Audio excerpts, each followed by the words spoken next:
Mentir pour convaincre. Une trahison de l'éloquence? Je dis non. Alors, chers membres du jury, bien avant de me traiter de défenseur du mensonge, permettez-moi cette précision. L'éloquence, ce n'est pas un tribunal de la vérité. L'éloquence, c'est l'art de persuader. Depuis l'Antiquité, les orateurs utilisent des métaphores, des hyperboles, des récits imaginaires. Pourtant, on n'ose pas dire qu'ils trahissent l'éloquence. Pourquoi? Car ils touchent les cœurs, ils touchent les esprits, ils touchent les pensées. Alors c'est là la différence. L'éloquence touche autant le cœur que la raison. Voyons une mère qui dit à son garçon, « Mon fils, tu es le plus courageux du monde. » Factuellement, est-ce une parole vraie? Non, je ne le pense pas. Pourtant, c'est une parole qui élève, c'est une parole qui redonne confiance, qui peut transformer ce gamin timide en un adulte confiant, en un adulte qui peut affronter le monde.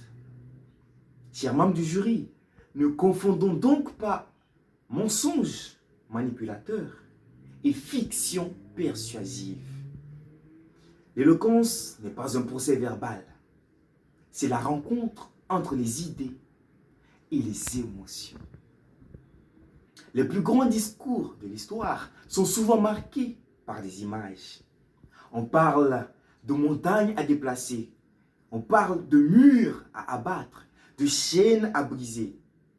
Personne ne prend ces paroles au pied de la lettre. Bien évidemment, on ne peut pas déplacer une montagne. Pourtant, c'est une parole qui encourage. C'est une parole qui transforme le monde. Est-ce une trahison? Non, je ne le pense pas.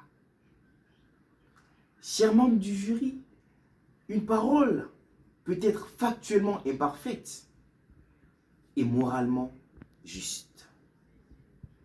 L'ennemi de l'éloquence, ce n'est pas le mensonge. L'ennemi de l'éloquence, chers membres du jury, c'est la manipulation.